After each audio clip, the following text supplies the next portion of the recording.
welcome everyone to our Power Up with Protein live Q&A.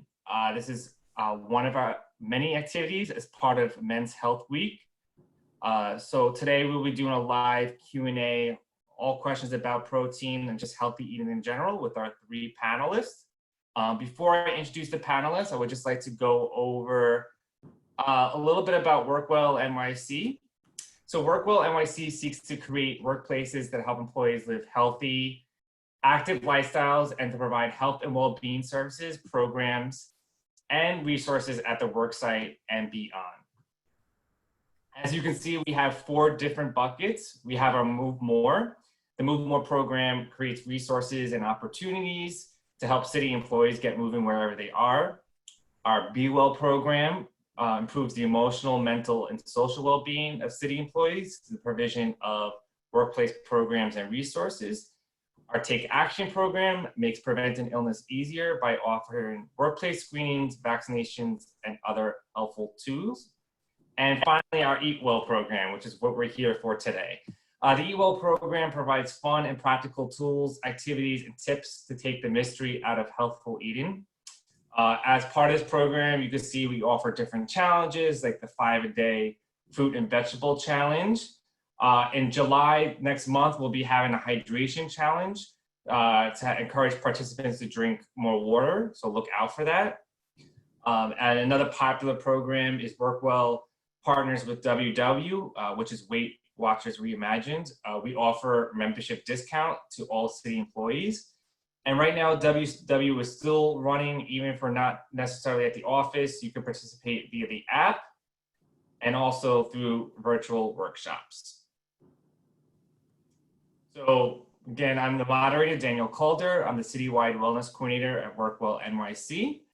And as you can see, we have our 3 panelists today. So we have Brenda Dash. She's our wellness educator at WorkWell NYC. She's also a registered dietitian. She facilitates our National Diabetes Prevention Program, the Let's Bring the Pressure Down programs, as well as many lunchtime wellness workshops. We have Darwin Blanc. He's our other citywide wellness coordinator for WorkWell NYC.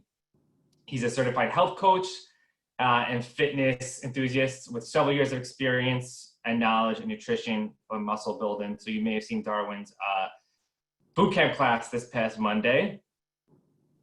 And then we have Jorge Villatoro. He's the administrative assistant for WorkWell NYC, and he's currently attending the Institute for Culinary Education to learn different cooking techniques and to gain a wealth of knowledge on food. And you can actually see him in his little chef outfit. So welcome everyone. So now we're gonna jump into the Q&A. So what we're gonna do is I'm gonna ask a few questions to get us started. In the meantime, I'm gonna ask participants to type any of your questions in the chat box. We'll monitor that. And then after I pose a couple of questions, I will go to the chat box and see the questions you have and then pose it to our panelists as well. So Brenda, I would like to start off with you. The most important question, I guess, just to start off is just, can you tell us what protein is? Wow, and so much in that one question. So I'm going to just start off by saying protein is one of the 3 major macronutrients that we use for energy. We have carbohydrates, we have fats, and we have proteins. And the amount of calories offered by 1 gram of protein is actually equal to 1 gram of carbohydrates. But protein in the body is actually virtually in every tissue of the body. We have it in our muscles, our bone, our skin, and our hair. Wherever the body is growing, repairing, and replacing tissue, protein is involved. But not only is it in the tissues, there's so many other functions that proteins play within the body. For example, proteins are enzymes. They facilitate many of the chemical reactions in the body. The hemoglobin in red blood cells that carries oxygen in the blood is a protein. They act as hormones. They're involved in the immune system as antibodies, in fluid and electrolyte balance, as well as acid-base balance. So proteins are involved in every aspect of the human body. Amino acids are the building blocks of proteins, and there are approximately 20 or a little bit more amino acids in the body. Proteins in food do not become the proteins within the body, but they supply the amino acids from which the body makes its own proteins. The body has the ability to synthesize many of the 20 plus amino acids. However, 9 cannot be synthesized. So they cannot be made from scratch. They cannot be modified. They can only be gotten from the food that we consume. Okay. And then I just want to follow up. We hear a lot of times a complete versus incomplete protein. So can you just tell us a little more about those two and the different food sources and where they're found? Definitely. So some proteins found in the food are what we call complete, and the reason being is that they contain all of the 20 plus amino acids. So complete protein food sources would include animal proteins, such as your red meat, your poultry, your fish, but also dairy products, milk, yogurt, cheese, a complete protein, eggs, and a few of our grains, believe it or not, quinoa, buckwheat, as well as a few seeds. Chia seeds are complete proteins. And in addition, soy products. Incomplete proteins are foods that lack one or more of the 9 essential amino acids. So there are many other protein sources, for example, legumes, which consist of your beans, your peas, your lentils, grains, rice, bread, pasta, nuts and seeds, including flaxseed, and believe it or not, fruits and vegetables. So they all contain proteins, but they don't necessarily have each of the 9 essential amino acids. And as a result, they're classified as incomplete proteins. But one thing I do want to say that even though we're here talking about complete versus incomplete, it doesn't necessarily mean good versus bad. When we're talking about proteins, you want to focus on the protein packaging in terms of, well, what other nutrients are being offered with this protein source? What's the fat composition? Does it have saturated fats? Are there any benefits like high fiber? So it's not necessarily looking at a complete protein as being better than an incomplete, because there are other factors that you want to consider when we're looking at food choices and health benefits. Thanks, Brenda. Yeah, so I actually saw one of our audience members ask, what's a good protein versus a bad protein? And the idea is we don't want to talk about complete proteins or incomplete proteins as being bad or good, that they're both needed. Definitely.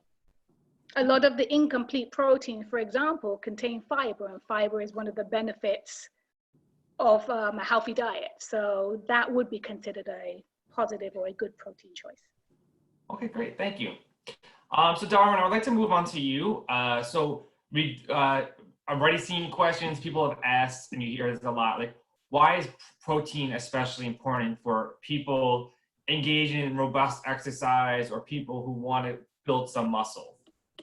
Well, just as Brenda mentioned, protein plays such a huge role in the body. It provides energy and pretty much supports our mood and our cognitive function. But protein is an important component of every cell in the body, it's especially important for exercisers because protein is a building block of bones, muscles, cartilage, skin, and blood. And your body uses protein to build and repair tissues, as Brenda mentioned, and that includes your muscles. And so I don't mean protein powders or just protein bars. I mean all sources of protein, whether it's food, nuts, lean meats. These sources of protein help to provide these functions for the body. And so those who exercise or participate in resistance training need protein because when you exercise your muscles, especially during a heavy workout, the muscles experience what we call micro tears. And so what this pretty much means is tears in the muscle, because in order to build muscle, you first have to break it. And so the role of protein is when it's being digested in the body, as Brenda mentioned, it's broken down into amino acids. And it's really the role of amino acids to facilitate that repair and the recovery for these muscles. And so people who exercise definitely need their protein just so that they can repair, just so they can continue to grow, just so that way they can come back for their next workout even stronger. Perfect, thank you, Darwin. So Harsh, I'd like to move on to you as our resident chef. We're talking about a lot about protein options, and there are questions about non-meat protein options. A lot of times when we think about protein, we automatically think about meat, but there are plenty of non-meat ingredients that are still packed with protein. So can you give some examples of those? And yeah, sure. with those ingredients, like how do you like to prepare those ingredients and incorporate them in a meal? So one ingredient that comes to the top of my head is oats. Like half a cup of oats makes up 6 grams of protein. So one of the things I like to do with oats is I like to usually add it with Greek yogurt, add some fruits. So, you have fruit, dairy in there, and turn it into a frappe, or you could also turn it into like an overnight oatmeal. Something that they taught us in school is to not see products the way they are. You could also change it up. So if you want, let's say you want to make muffins, what you can do is you could actually blend the oats and turn it into a powder, which can actually be oat powder. So you could use that in replacement of flour sometimes. Another product would be chia seeds, 8 grams of protein per 1.25 ounces. With chia seeds, I would normally like garnish it on top of things. So it doesn't really have necessarily flavor. It does have like a little texture to it. So you can garnish it on top of like whole wheat toast with avocado. You can put it in your sandwich, or you can put it on top of your salad. So you'll get those nutrients that chia seed has. Another product would be nuts. Most of the time I like to eat different types of nuts, like walnuts, almonds, mixed up with like dry fruits. Maybe add some dark chocolate if you want to have if you want to pleasure your sweet tooth. And the other one would be beans. So me being Latino, that's something that we always had with like most of our dishes, like rice, beans, and like some kind of source of protein. Going back to not seeing products the way they are, one of the things you can do is you could blend those beans, and turn into like a paste. So let's say you're making a sandwich, you could always replace like something like mayonnaise and put like bean paste on it instead. Thanks, Jorge. Yeah, I definitely, especially the beans. Beans are such a staple of so many meals, and I think we take it for granted how healthy they are, and they are packed with protein. And you also mentioned the overnight oats. I feel like that's a big thing. I've tried it. I've done it with the Greek yogurt and the oats. Put it in the fridge overnight with some blueberries, and it's super simple. And then you wake up in the morning and you have like a nice, healthy breakfast available. So thanks. We'll come back to you in a little bit with some other recipes and ideas. Brenda, I would like to go back to you. We've received questions about how much protein people should be getting in a day, and does that vary based on the type of person? So if you could go into that. Yeah, definitely. There is actually a protein recommendation. The recommended daily allowance, which is the RDA, which actually details the minimum requirement for healthy people, is about 0.8 grams per kilogram of body weight. But that range can go all the way up to 2. So for example, the Academy of Nutrition and Dietetics, as well as the American College of Sports Medicine, says individuals engaged in high levels of sporting activity, their protein needs may be between 1.2 to 2 grams of body weight, kilograms per body weight. So the range can be different depending on your age, depending on your physical activity level, and just depending on where you are in terms of the life cycle. So I want to give an example. A lot of times we talk about in grams, and it doesn't really mean anything. So as you're showing, if we talk about a male who's around 200 pounds, his kilogram weight would be 91.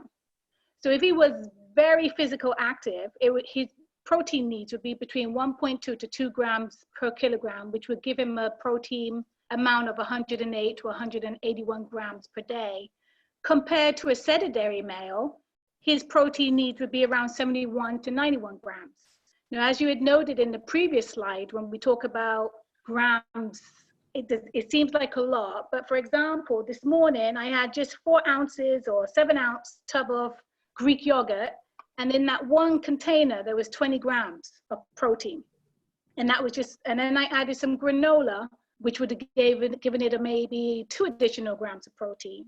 When we're looking at a 4-ounce thigh of chicken, that contains maybe 28 grams of protein, but how many of us are limited to 4 ounces? Typically our protein intake in America is a lot more than the lowest recommended. So one thing that we always do say is that here in America, we are at least above the recommended versus below. Great. And so you reference, so a lot of food items you can see, you'll see actually, they'll mention how many grams of protein are in that. Yeah, anytime you get a label, it's always going to identify how many grams of protein it is per serving. Okay.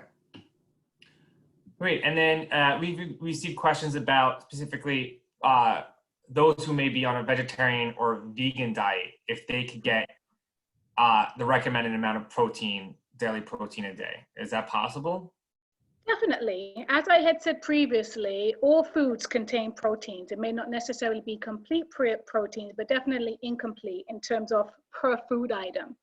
But one thing as a nutritionist, as a dietitian, I never recommend people consuming one food item. The purpose of eating a balanced, varied diet is that you want to try and consume a variety of foods in order to complete all your nutrient requirements. So even in terms of protein, when we think of proteins, they are what we call complementary proteins, as Jorge just mentioned. So if you have rice and beans, both of those different food choices would enable you to have various amino acids in terms of the protein makeup. So as a vegan or a vegetarian, you may have to put more thought behind your eating, because it may have to be something where you actually structure out what are you going to combine within a given day for you to meet your nutrient recommendations specifically for protein. But definitely it can be met, and in a healthy way, because a lot of the grains, as I had said or mentioned previously, the fiber content is high. And if you're following a non-animal diet, typically your intake of saturated fats would be a lot lower as well. Great. All right, so I'd like to move on. I know a lot of people here are sitting waiting to talk about protein supplements and protein shakes. So Doreen, can you go into a little bit about what protein supplements are, and kind of like, there's a lot of information out there, but maybe just boil it down in terms of what are the recommendations about protein supplements, and yeah. All right, so when we think of protein supplements, we pretty much think of protein bars or protein powders. But what's most important to remember when you talk about protein supplements is that they're really meant to supplement your diet or enhance an already existing diet. And so one reason why I take protein supplements is because, as Brenda mentioned, someone who's exercising, from an exerciser's perspective, they need about 1.2 grams of protein per kilogram. And so I weigh about 180 pounds. And so I try to shoot for at least 170 grams of protein a day. And that can be difficult. That's a lot of chicken thighs, it's a lot of chicken breasts. And it's hard for me to eat, hearty, heavy food just constantly. And so that's usually why I turn to protein supplements, just to supplement my diet. And so protein powders are powdered forms of protein. They can come from plants like soybeans, peas, rice, potatoes, or hemp. Protein powders can also be made from eggs or milk. And so that's also something to take note of when you're choosing which protein supplement, if you're choosing a protein supplement. And so whether it's a protein bar or whether it's a powder, they're just designed to promote increased muscle mass when combined with regular exercise. And so the reason why athletes and bodybuilders benefit so much from the intake of protein supplements is that the intense physical activity that they're doing requires higher than usual levels of protein. And so the protein you get from food functions in the same way as protein supplements. However, not all protein supplements are created equal. Protein supplements or powders can vary in many ways, from the quality, from how well the body absorbs it, to the taste. There are some very nasty tasting protein supplements out there. Some protein supplements are organic, gluten-free, etc. So there are a lot of ways that you can distinguish between different protein supplements. And so I always recommend to do your research. Protein supplements and most other dietary supplements are not FDA approved. So the FDA pretty much leaves it up to manufacturers to evaluate the safety of and the labeling of products. And so there's no exact way to know if a protein powder contains what the manufacturers claim, but just be sure that you're really reading the labels of these protein supplements because they can have added ingredients like added sugars, artificial flavoring, thickenings, vitamins, minerals, all these things just to make it maybe taste better or maybe have it mix well better with water. And so it's just important to take note of that. And if it has added sugars, it can actually cause weight gain, and it can also cause an unhealthy spike in blood sugar. And so when you're looking at a protein, you really want to read the label, the nutrition label. When you're eating any food, you want to read the nutrition label just to see what you're eating. As Brenda mentioned, when you look at food, you want to look at it in its totality. You know, does it have fiber? What's the carb content? What's the fat content? What's the saturated fat content? And so at the end of the day, just always speak to your doctor before you start taking protein supplements. It's important to speak to your doctor even before you begin an exercise program. And I always advise that protein supplements should be used to reach your protein intake goals. They shouldn't be your go-to. They shouldn't be your primary source of protein. And if your diet is already rich in high quality proteins like meats, fish, poultry, eggs, nuts, legumes, I would just top that off with a protein supplement if you absolutely need it. Yeah, I think that's perfect, Darwin. I'm kind of in the same boat with you are, where I struggle with, workout routine and want to gain muscle and trying to get enough protein, but you can only eat so many eggs and so many chicken thighs. It's like, so, you do like, do I turn to protein supplements? And yeah, it's something that, as you said, talk to your doctor about. And yeah, exactly. Because for me, when I wake up in the morning, I don't really have the energy to eat. Yeah. I just have a protein shake just to kick my day off. Yeah. I don't know if you remember, but when we used to work back in the office, once I would get there, I would settle down and I would pull out, my protein pancakes and my bacon and all that stuff because I was ready to eat, So it's just, supplementing your diet. This is not your main source. Yeah. One thing I learned, it is sometimes tiring to wake up and cook yourself a full meal, but the overnight oats is something that's easy. Again, we were actually do overnight and then wake up in the morning and grab, and you're still getting your protein intake. Yeah. But, yeah. Okay, great. So we'll move on. A couple more questions from my end, but we're still looking at the Q&A and incorporating those questions as well. And then when we're finished, we'll fully open it. So Jorge, we're gonna, so everyone participating, you'll get an email tomorrow with different recipe cards that incorporate balanced eating and protein. So Jorge, I was hoping you could just talk about maybe one of those recipes and just give some pointers of like, why do you like preparing it? How do you prepare it? And if you have a specific tips. All right, so one of the recipes I'm going to talk about is rosemary chicken with brown rice and sauteed spinach. The reason why I'm picking that one is because one, it's like very easy to make, and two, it has everything that you need. You have your protein, which would be your main source of protein would be your chicken. Your brown rice would be the grains that you need in your balanced meal, as well as sauteed spinach because you need vegetables.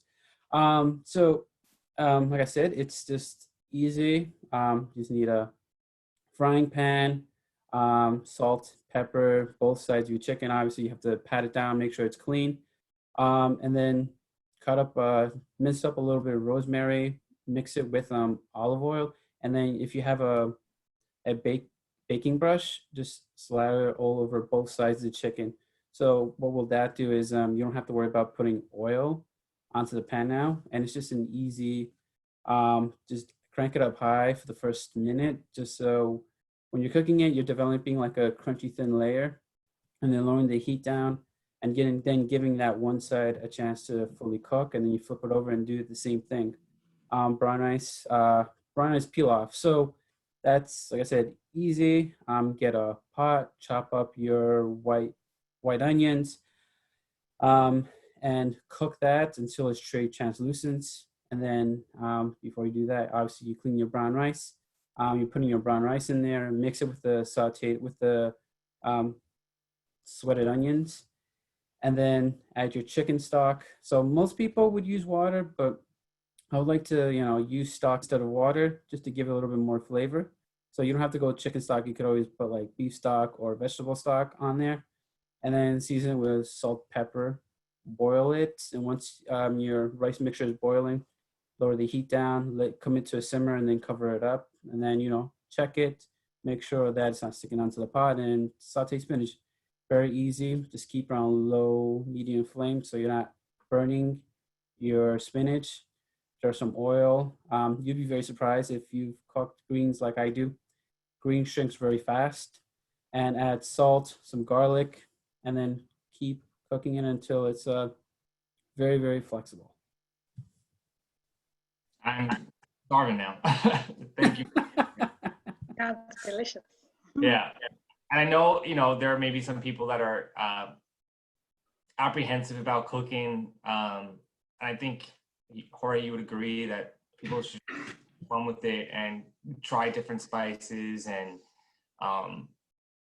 can't really mess up cooking. And if you do, you just try it again. It's nothing, but just make sure, you cook your chicken so that it's not raw. And, but I think, yeah, it's just have fun with it. And I think and as we say, when you are cooking at home, it's just usually healthier options instead of just ordering out all the time. Yeah, it's much easier, lasts longer, and the amount of money you would spend on groceries, you would almost spend on like 2-3 times ordering food in. Yeah, although it's definitely a lot of cost effective as well. That ordering in gets very expensive very quickly. And one thing I would say too, at least once you're preparing the food yourself, you're allowed to make the adjustments. So I just wanted to add, for anybody who had high blood pressure, even in that recipe there, instead of using the beef stock or the vegetable stock, we can focus on the low sodium. So at least at home, you can make those adjustments, while if we purchased it in a restaurant, we may not have that liberty. Yeah, to kind of chime on that. So the reason why I would recommend people to use stock is because stock most of the time doesn't have any salt in it.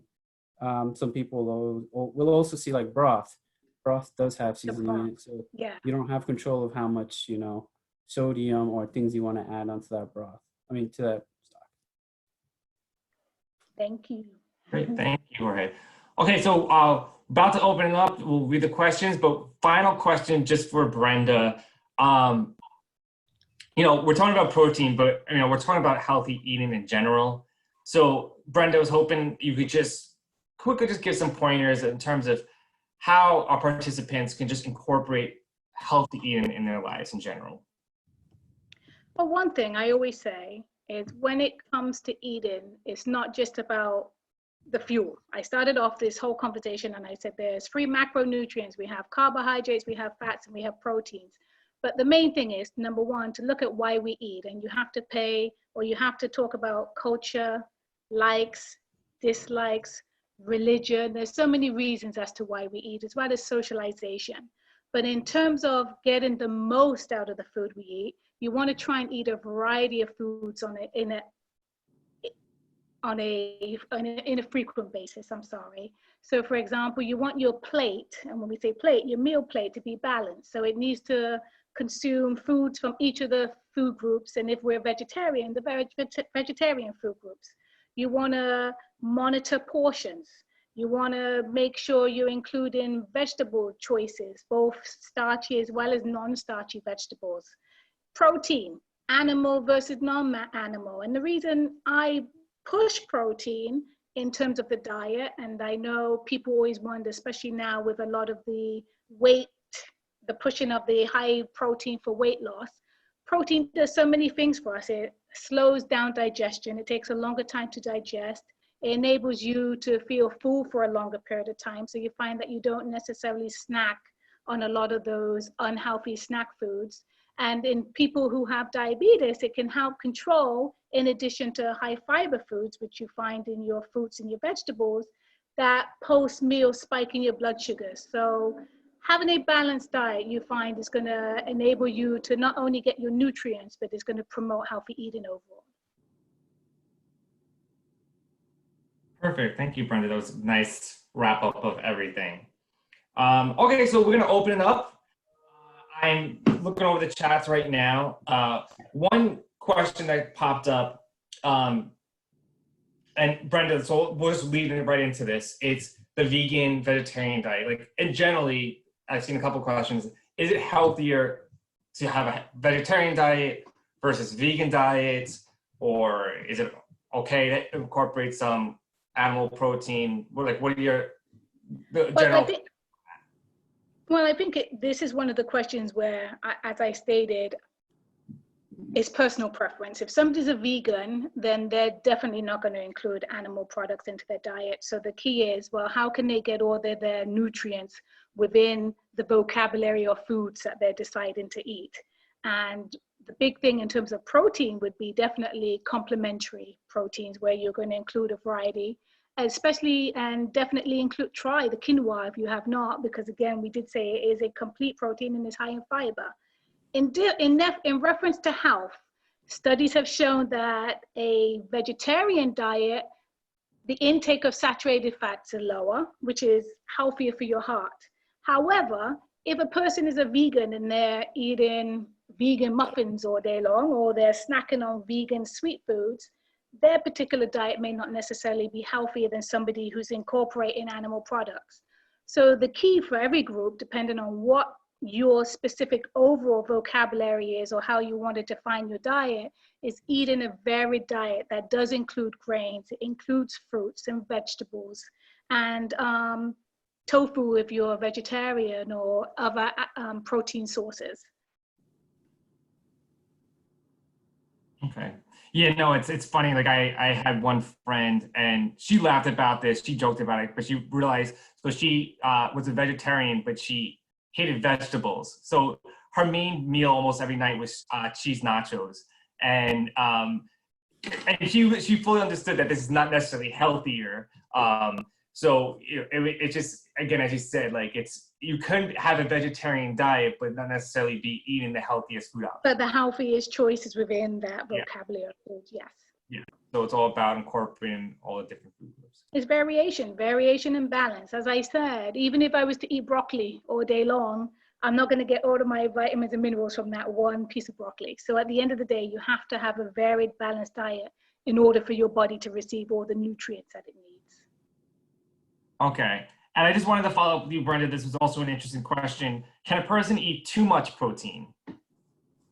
We can have too much protein, and as I had shared earlier, specifically the American diet, and I like to always use this example. I think we supersize everything, and sometimes we live in America and we don't realize that we're supersizing because portions are now our norm. But typically, what we eat versus what's considered a serving is a lot more than what we're actually taking in. So we can have too much protein, and studies have shown that too much protein can possibly cause dehydration. In terms of kidney functions, there's no conclusive evidence to show that excessive protein can affect our kidneys, but there is research out there suggesting that it can be harmful. And also weight control. It is a macronutrient. So if you take protein in excess, it's going to cause weight gain. Yeah, I think it's also just reflecting back on what Brenda said. When we think of the macronutrients, there's protein, but there's also carbs and fats. And so we're looking at those macronutrients in the scope of how many calories I should be maybe having a day. And from even that calorie intake, you want to break down those macros into protein, carbs, and fats. And so you can have too much protein if the amount of protein that you're having causes you to go over your calorie intake. That protein is just going to cause weight gain. Mm-hmm. Gotcha. Thank you both. Okay, moving on, Jorge. I think this is a good question for you. Someone asked, is specifically pescatarian diet, are there affordable options for people with a pescatarian diet? So maybe can you explain what a pescatarian diet is and give some ideas? Well, pescatarian is somebody who eats vegetables, but with the exception of eating seafood. So one of the recipes I am sending out to everybody is fish tacos. I guess when it comes to like anything seafood related, just think of like anything you would normally have with like a chicken and steak, and then replace that with a fish. So with the fish tacos, they're very easy to make, very cost effective too. Um, so all you're doing is just pretty much making a rub for the top for the fish, and and having them baked instead of pan fried, just to kind of keep that healthy mentality. And the thing is, like fish is very easy, but also hard to cook because if you cook like chicken and steak, that takes a while to cook through. But when it comes to fish, it's very sensitive, very easy to cook. So if you take forever to cook it, it's gonna get dry and it could go bad. So the two things I always tell people is to look at your fish and make sure it's not like translucent. So when you see fish, you can see that it's kind of clear, but not really. Make sure that you don't see it through. I guess you can kind of say it's not translucent. And the other tip I would give them is to make sure that it's like flaky when you're using a fork. So just press a fork in it and see if it's flaky. So when when you're touching raw fish, it's like it has like a gel kind of consistency to it. But when you're cutting through fish, it should be a little bit harder, if that makes any sense. No, it doesn't make sense. So then, And the go other to, thing is, sorry. sorry, go ahead, continue. Yeah, and then we have a cabbage slaw, so it's just a few cabbages, onions, cilantro, jalapenos, a little bit of lemon juice to kind of give you that vegetable that you'll need for it. And if you want, you could add a chipotle mayo onto it to give it a little more flavor if you like a little spice. Great. And then so when you're like cooking these fish tacos, or what's your go-to fish that's it's tasty but also affordable? I would go with tilapia, red snapper. Tilapia is probably more accessible to some people. And to kind of go back to thinking healthy, so one thing they taught us in school is to never ever never how do you know how to say it? Just when you're buying something, not to just simply throw it away. So let's say you have like when it comes to the fish tacos, all you're doing is using the fish fillet. So you're gonna have like a carcass or just anything in general, like chicken. You're gonna have a carcass if you're just cutting it up. You could always save that in the refrigerator and use it later to make stock out of it. So one, you just literally used everything on the chicken, and two, you saved yourself money. Yeah, I actually just a couple of weeks ago, I was always under the impression that making like chicken stock was very complicated and was this, and I did it and it wasn't, and it was actually again, it was just like leftover vegetables, leftover pieces of chicken, and it was like tasty, and again, like it wasn't wasting any food and it was affordable. Exactly. Gonna try it. Yeah. Me too. I know I always thought it was this difficult, complicated, but it's really just throwing a bunch of stuff in water and boiling it. And the Exactly. great thing is you're in control of the ingredients again, which is perfect.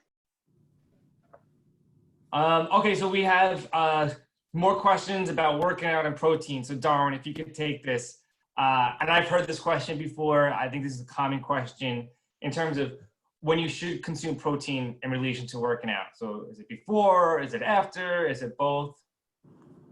I think the best way to approach protein is spacing it throughout your day. So if you have a protein goal, if say for example, if my goal is to have 180 grams of protein a day within 5 meals, I'll just break down 180 into 5 and try to get that amount of protein per meal. When it comes to your workouts, it really now you're getting more specific into your goals. So now, are you working out fasted, or maybe are you working out for building muscle? What are you doing during your workout? Are you doing cardio, or are you lifting weights? And so I would first initially recommend having a shake before working out, just so that way, if you're building muscle, or even trying to do fat loss, just so that your body doesn't tap into your protein sources for energy. And also, it's also important to have it after you work out, just so that way you can begin facilitating recovery and repair. And so if you prefer not to have it before your workout, maybe you can have some BCAAs, branched chain amino acids, which is pretty much protein broken down into 3 main amino acids. And that can help you help your body prevent it from going into those protein sources. But regardless, I would say before and after. Okay.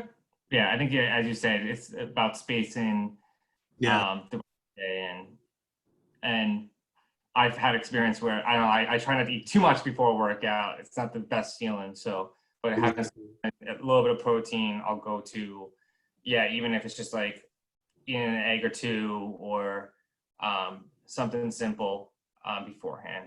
Mm-hmm. Okay. This is an interesting question. I wonder if Brenda, you could take this. And I just mentioned eggs, and this question is about eggs. So the person says, I have the impression that research isn't settled on whether egg yolks are good or not. If eating several eggs a day, should I discard the yolks or discard some of them after a certain number? So, well, I think you egg started whites off. and egg yolk. Yeah, well, research is up in the air, right, regarding the egg yolk in terms of cholesterol. Yeah. But I mean, I can give you my bias. We know that egg white is a good source of protein and it doesn't contain the cholesterol. And it's a good, so I would say typically I still wouldn't go more than 2 eggs per week, full eggs, and I would supplement or complement it with egg whites. But research is up in the air. One at some point we're saying that too much egg yolks can promote elevated cholesterol. And other times they're saying it's not necessarily the egg yolk. So Okay. it's one of those balanced questions. And yeah, and there's plenty now. You can see like there are like you can buy egg whites in a container now. They make it super easy, so you don't have to be going back and forth with the egg yolk. There, you can buy egg whites in itself. I think the situation might also be a bit more complicated because usually when people have eggs, they might be pairing it with bacon and other high-fat foods too. So maybe definitely. I mean, that's an extra added layer of saturated fats or cholesterol that we don't want to necessarily delve into. Exactly. Yeah, just to kind of chime in a little, one of the things I've actually been doing different, like I always have like the need to have some kind of like high protein in my breakfast. So something I've been doing to replace that is vegetarian sausage or even chicken sausage. Not sure how you two feel about that. What is it made out of? It's organic, so it's like chicken with like garlic, herbs in it, and with the vegetarian sausage, it's made of tofu for the most part, and some herbs and spices. Okay. Yeah. I think soy products are good, especially for people who are vegetarian or if some people want a non-meat option.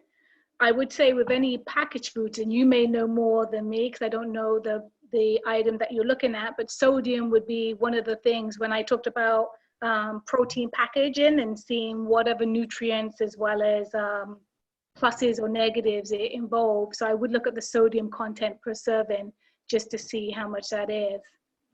But as a cook or a chef, I'm sure you may be able to also make your own and again have that control over the ingredients involved. Mm-hmm. Okay. So we have time for one more question, and then we'll still look to see what the questions are in the chat box, and we'll follow up with those questions. So I guess maybe whoever wants to take this one, they ask this is more just general nutrition. Are there any specific foods we should stay away from in the early evenings or morning hours? So for example, I've been told not to eat pasta after 9 p.m. since it's longer in your stomach.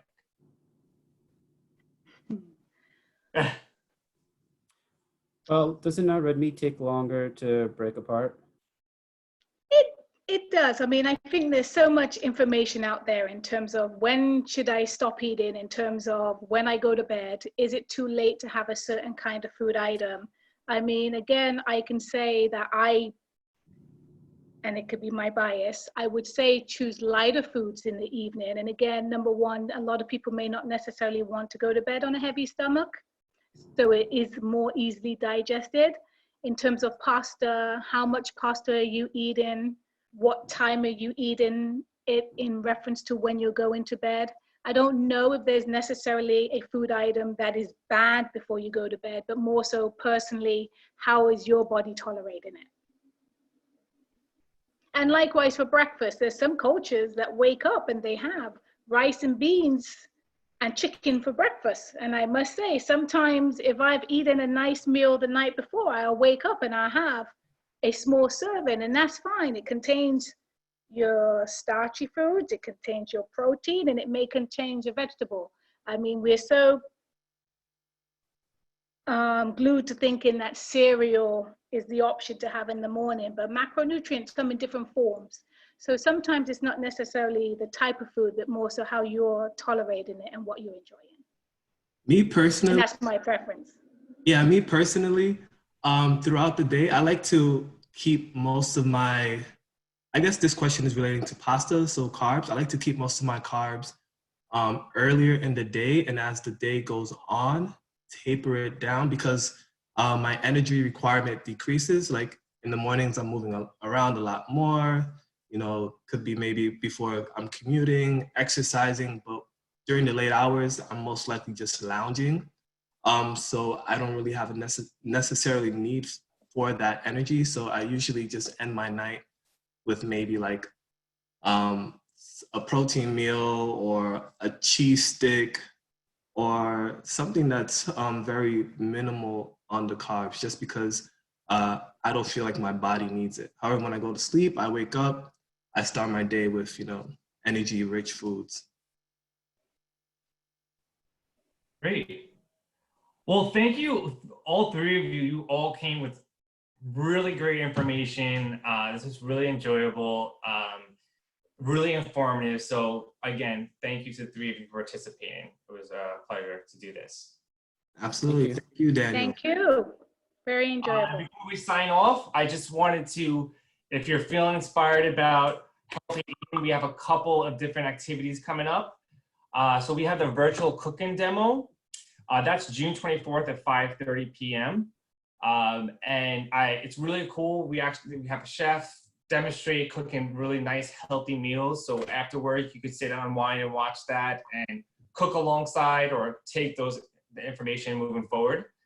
And then we also have an Eating Well with Work Well live Q&A, similar to this, but it's going to be more general information about healthy eating. And that will be June 30th at 4 p.m. And look in the chat box. We're putting links to those right now to gain a little more information. And you could also register for those. In regard to Men's Health Week, tomorrow is the last day. So to celebrate, we're doing a Wear Blue Day. Again, check in the chat box. We are providing information on how to participate. It's just a social media challenge where you post a photo of yourself wearing blue. Tag us, use the hashtag Men's Health Week. And we'll also be sending out an email tomorrow. Someone asked if there'll be a recording of this. It will be, and so the email will be sent out tomorrow with a recording of all the activities that happened this past week, as well as links to resources and also links to the recipes that we mentioned today. If you were inspired by those recipes and want to do one, look for that email. We'll also have a survey in that email. We really want your feedback of how we did this week with the different programs. And the purpose of this was to engage male city employees in our wellness programming. So if you have any further ideas of how we can make our programs accessible, please do so, provide that information in the survey. And finally, please stay connected with us. We have links to our website there. We have an email, and we also have a link to Instagram. So follow us on Instagram, and you can post your Wear Blue Day challenge tomorrow and tag us as well. So again, thank you everyone for participating today. It was a great time, and take care and enjoy the rest of your day. you. Take care, everyone.